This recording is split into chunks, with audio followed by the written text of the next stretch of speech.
Les aléas de l'Open Sud de France, depuis ici l'espace VIP, je sais pas, l'espace village, enfin c'est ici que ça se passe, c'est ici qu'on voit les joueurs se promener en attendant d'aller s'entraîner ou d'aller jouer. Et nous recevons sur ce plateau Patrice Dominguez, le grand directeur de cette belle manifestation. Merci Patrice d'être avec nous. Vous êtes un habitué de TV Sud, vous étiez là vendredi dernier pour nous présenter le tournoi. Vous êtes là, Jean Cannes nous a rejoint, attention, je vous l'annonce, je vous le présente parce que vous allez avoir affaire à lui dans pas longtemps. Voilà. Un petit peu mal au coude. Pourquoi j'en tiens mal au coude? Parce que c'est tennis elbow, pardon. Tennis elbow, oui. Vous, c'est apéro elbow. J'ai pas pu m'inscrire. Vous, c'est apéro elbow. Apéro bobo. Johan Edache, restez avec nous pour parler notamment tout à l'heure du tennis régional. Il nous en parlera. Il y a Richard Gasquet, mais pas que. Et puis Jean Brun, peut-être pour remplacer une, mais c'est pas sûr. Si vous m'en laissez le temps, c'est pas toujours le cas. Patrice, la première info du jour, c'est pas forcément une très bonne nouvelle. Non, c'est le retrait du tableau de Thomas Berdych, le tenant du titre, qui nous faisait le plaisir de venir défendre son titre. Il est là. Il a été examiné par le service médical du tournoi, par le médecin du tournoi. Je crois qu'il a laissé trop de force dans le match de Coupe Davis Suisse-République tchèque à Genève le week-end dernier. Et il est arrivé là. Il faut rappeler qu'il a joué un double. Oui. Il faut dire, c'est un double historique, un record. 24-22 au 5e set. 7 heures sur le 7 heures. Ils n'ont gagné qu'à la 13e balle de match contre les Suisses, qui ont fait d'ailleurs une double faute. Il fallait peut-être que les Suisses fassent une double faute pour que les Tchèques gagnent. Il a remis ça hier contre Wawrinka, qui a à nouveau perdu un match marathon après celui de Djokovic en Australie. Donc un match de 4 heures, et ça a laissé des traces. Et là, Thomas est arrivé, il a très mal au poignet droit, surtout, et les médecins lui ont conseillé de faire l'impasse une semaine. Il était en quart de finale du championnat d'Australie il y a 10 jours. Je pense qu'il a un petit peu trop tiré sur la machine, comme on dit, et les plus sages qu'il se retire, mais il nous a fait le plaisir de venir s'excuser. Grand professionnel. Oui, très professionnel. Et puis bon, content d'être là, puisqu'il a gagné l'année dernière, c'est un peu son tournoi aussi. Et puis sa fiancée qui est très jolie, on s'en souvient. Elle va nous manquer aussi. Non, mais elle a dit qu'elle, c'était vraiment un crève-cœur. Est-ce qu'elle va rester une semaine? C'est ce que je lui ai proposé. Je lui ai dit, mais au moins rester là quelques jours. Ils sont partis, place de la Comédie à Montpellier, ils sont allés se promener. Elle a dit, mais il fait un temps extraordinaire. Nous, on adore être ici. On avait passé une semaine magnifique à Montpellier, dans le Languedoc l'année dernière. On reviendra. Les Suisses sont laissés gagner parce qu'il y a. J'ai pas dit que vous étiez là. Si, j'ai dit que vous étiez là. Les Suisses sont laissés gagner parce qu'il y avait un Tchèque en jeu. Un gros Tchèque. Un gros Tchèque en jeu. Et ceci dit, la femme de Tipsarevic n'est pas mal non plus. Donc elle peut éventuellement remplacer la femme de Berdych. Petite compensation et belle transition offerte par Johan. Merci beaucoup. Tipsarevic. De pronostic en fait. Tipsarevic vainqueur cette année. Ah non. Profiter de madame au maximum, c'est ça, voilà. Non, mais ça, justement, Patrice, cette année, on va regretter Thomas Berdych, mais il reste du lourd quand même. Il y avait 3 du top 10. Bon, il y en a plus que 2, mais enfin, quand même, 2 joueurs du top 10 pour un tournoi de 250. C'est un tableau très relevé, très relevé, avec Gilles Simon qui est numéro 14. Tipsarevic, on l'a dit, lui, il est numéro 9, mais il y a également Troïki. Troïki, c'est l'homme qui nous avait privé de la Coupe Davis il y a 3 ans, dans le fameux dernier match contre Michael Laudra. Michael Laudra qui est là, il y a tous les membres de l'équipe de France de Coupe Davis, il y a également Julien Beneteau, il y a Paul-Henri Mathieu qui jouera demain, donc voilà, on a un très beau plateau, et puis on a le match que tout le monde attend dans le Languedoc, c'est l'éventuelle confrontation entre Gaël Monfils, gagnant et finaliste 2 ans de suite, qui jouera éventuellement contre le régional, contre Richard Gasquet. Est-ce que Richard Gasquet, dont il faut rappeler qu'il est le premier vainqueur de tournoi de 2013, avec le tournoi de Doha, qui a fait un joli parcours en Australie, 8e de finale, a perdu contre Tsonga. Tranquille. Oui. Donc, est-ce que Richard Gasquet est particulièrement motivé pour remporter enfin ce tournoi qui est le sien, qui l'attend, qui lui tend les bras? Je pense que ça serait pour lui une victoire extraordinaire, parce que c'est bien de gagner en Asie, c'est bien de gagner à Doha, c'est bien de gagner d'autres tournois, mais il a gagné à Nice, en France également, il y a 2 ans, mais gagner ici à 50 km de Sérignan, de Béziers, son coin, là où réside sa famille. Chaque fois qu'il a 2 jours de vacances, c'est là qu'il vient. Ça serait formidable pour lui. En tout cas, il est très déterminé. Il est arrivé 10 minutes après, il était sur le court pour s'entraîner sous l'œil de papa et de Riccardo Piatti, son coach. Je l'ai vu tout à l'heure, taper quelques balles avec Nikolai Davydenko. Il joue bien. Il a très bien joué en Coupe Davis. c'est le Français peut-être le plus en forme avec Tsonga. Mais un match éventuel contre Gaël Monfils, c'est pas simple. C'est pas simple. Parce que la main lourde au tirage, en fait. Hein. Oui, c'est pas moi qui tirais les jetons, mais les joueurs du hand, de rugby ou de foot ont eu la main lourde pour les Français, c'est vrai. Parce que Gaël Monfils, on en dit un mot, donc il a remporté le premier tournoi l'année dernière, il a chuté en finale contre Thomas Berdych. Il est un peu dans les profondeurs du classement, mais il revient et il a surtout vécu une année quasi blanche, blessé. Oui, il a été blessé au genou, ensuite d'autres petits pépins liés à une trop longue inactivité. Donc il fait son retour, mais il a bien joué depuis le début de l'année, il a gagné beaucoup de matchs, il revient en forme, mais il a une double épée de Damoclès au-dessus de la tête parce que il a ce classement, vous l'avez dit, il a reculé au classement, il est au-delà de la 70e place, alors que lui, pendant longtemps, il a été dans le top 10. Il était dans le top 10. Là, il a beaucoup reculé, mais il a tous les points de la finale de l'année dernière. Et s'il veut pas encore plus reculer, il faut qu'il aille au moins en finale. Il faut qu'il aille au moins jusqu'en finale. Donc c'est une pression supplémentaire. Donc peut-être que Richard aura la pression d'être le meilleur classé des deux, le régional, celui qu'on attend. Mais Gaël aura la pression des points à défendre. Parce que les joueurs de tennis, ils jouent toutes les semaines. Ils ont soit des points à gagner, mais ils ont souvent les meilleurs, souvent des points aussi des points à défendre. Et il faut s'habituer à Regardez, on a quelques images d'ailleurs du tirage au sort, c'était samedi. Jean, vous y étiez. Un tirage au sort qui a été fait par qui ? Il y avait un peu tous les sportifs de Montpellier. On a vu Benjamin Stambouli, on a vu Rémi Martin, il y avait Michael Robin du Montpellier Hérault, Jamel Saï, il y avait Jacques Martin évidemment. Joël Abati derrière, qui sera sur notre plateau demain normalement. Joël Abati, oui, qui peut pas jouer au handball pour l'instant visiblement. Non. Voilà, il y avait tous les joueurs des grandes équipes montpelliéraines qui étaient présents. Et qui devrait défiler tout au long de la semaine également. Ça, c'est en partenariat avec l'Aglo de Montpellier.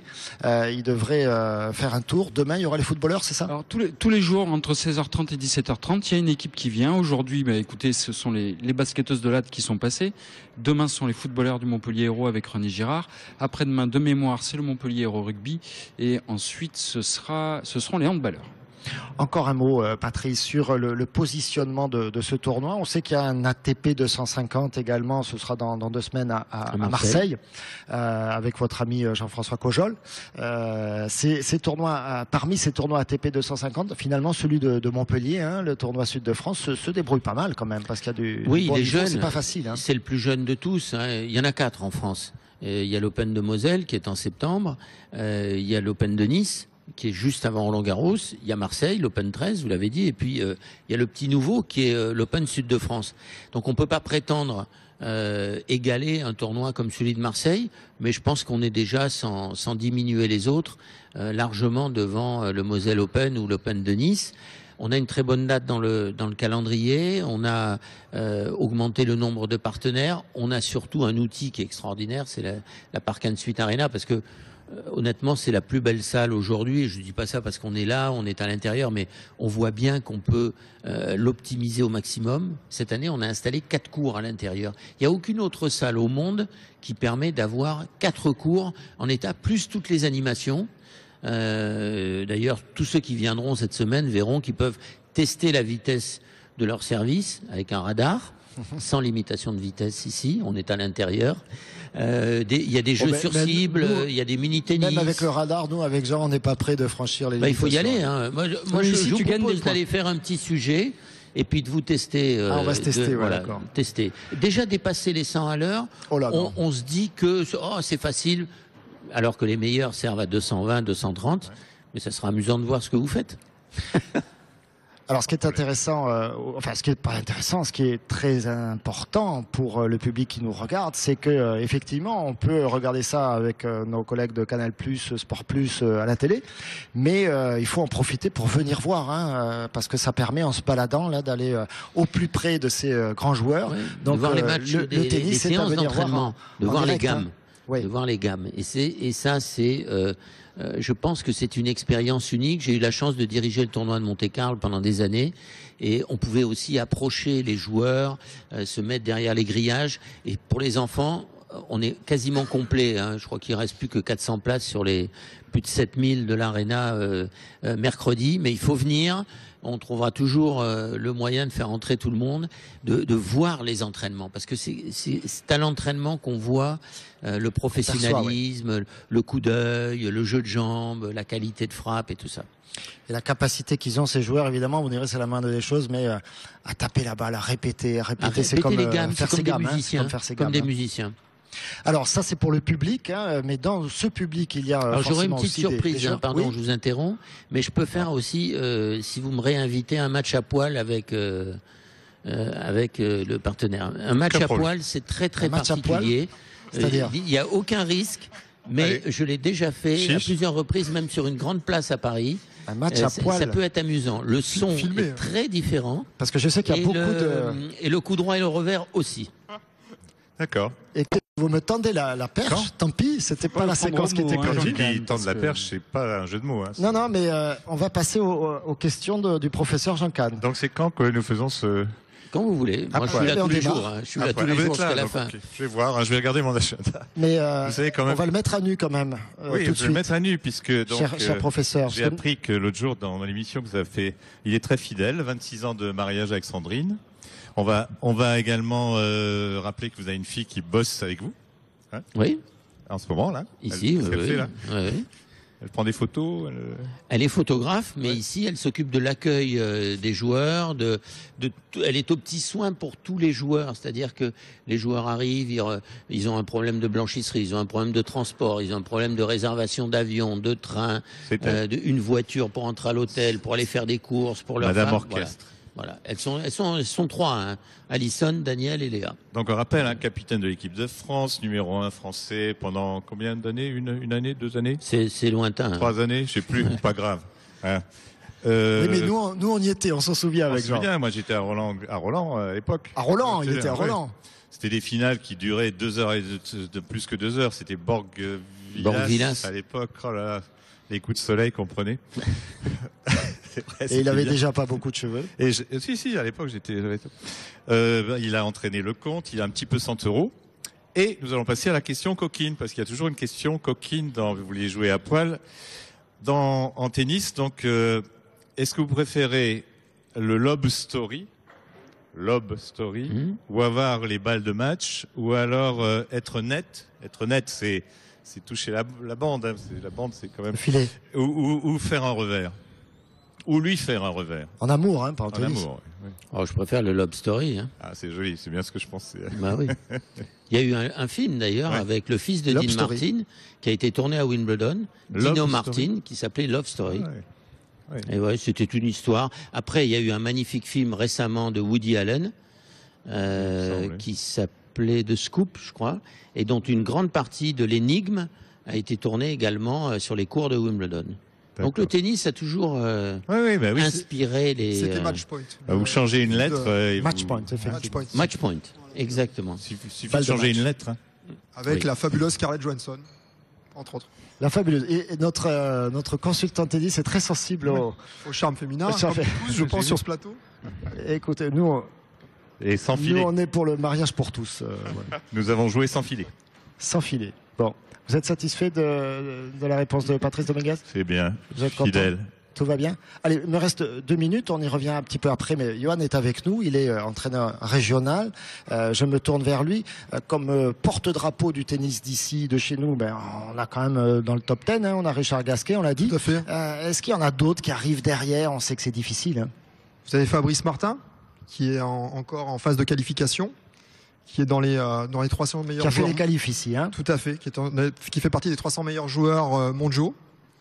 Vous avez également Dorian Desclois, qui a fait les qualifications aussi, qui a perdu au premier tour malheureusement cette année. Donc ce seront les 3 vraiment qui émergent au niveau régional, qui essayent de comment vous dire, qui essayent de bien représenter la région au niveau mondial en fait. Patrice, c'est un truc de fou de rentrer dans le top 20, le top 10, parce que là, on ne parle pas d'un championnat national, on parle du monde. Il faut parmi les meilleurs joueurs mondiaux. C'est très très rare d'y arriver. C'est très compliqué, en tout cas. Ça nécessite beaucoup de qualité, à la fois physique, mentale, technique, hein, parce que le sport à ce niveau-là, et surtout un sport individuel, c'est forcément l'acquisition de bases techniques et un développement d'une technique extraordinaire. Et on s'aperçoit que plus on va d'ailleurs et plus on avance, plus la technique est importante. C'est elle qui permet de faire la différence sur certaines situations. Tennis, c'est un sport très particulier. C'est un duel où on peut gagner moins de points que son adversaire et gagner la partie. Donc ça veut dire qu'il faut gagner les points d'importants. Surtout, et souvent, vous les entendez, les joueurs dans les conférences de presse, ils disent j'ai bien joué les points d'importance. Ça, c'était Borg qui disait tout ça. Toujours ça, il disait non, mon adversaire a bien joué, mais j'ai bien joué les points d'importance. Et Nadal ne dit pas autre chose. Federer, lui, il est dans un autre monde. Il joue son jeu et puis les autres essaient de s'y adapter, quoi. Donc, c'est qui votre joueur préféré? Je pense qu'aujourd'hui, le joueur qui fait rêver, c'est Federer. Non, mais dans toute l'histoire, vous avez un petit préféré? J'aimais bien parce que j'étais gaucher quand j'étais très jeune et je lui ai ramassé les balles. C'était Rod Laver qui a fait 2 fois le Grand Chelem et qui est l'idole, un peu le maître pour justement la génération qui est venue derrière et les générations qui sont venues après lui, et notamment Roger Federer qui le vénère. Mais voilà, Federer, c'est quelqu'un auquel j'ai rêvé. Moi, j'ai rêvé qu'à 2 joueurs, Edberg et Federer. Mais c'est pas mal, hein, quand on rêve, quand on dort et qu'on rêve à ces joueurs-là, on passe une bonne nuit. Et la joueuse? Il y a beaucoup de joueuses. Il y a beaucoup de joueuses. Steffi Graf était magnifique. Mais j'ai eu un faible pour Martina Hingis. Et je vais vous dire pourquoi. Parce que c'est sûrement pas la plus athlétique, la plus puissante, la plus rapide, mais justement. La plus gracieuse. Celle qui a su tirer le maximum de son jeu et de ses qualités. Elle avait une conception tactique du jeu exceptionnelle. Et puis, j'ai pleuré comme tout le monde quand Marie Pierce a gagné ou quand Amélie Mauresmo a gagné à Wimbledon aussi, parce qu'elles étaient françaises et que c'était un grand moment. Mais en Languedoc, il y a une jeune joueuse qui joue très bien, qui était championne de France junior, Jade Surgine, dont le papa a joué à l'Ajax d'Amsterdam au football. Et à Montpellier. Et à Montpellier. Et c'est pour ça d'ailleurs qu'ils vivent dans la région, ils se sont installés dans la région. Elle a de très belles qualités physiques, elle a un bel avenir. À suivre. Pour remplacer au moins Virginie Razzano dans quelques années et puis pour aller peut-être encore plus loin. Allez, on marque une deuxième courte pause, on se retrouve pour la suite et notamment, peut-être certainement, pour parler football. À tout de suite.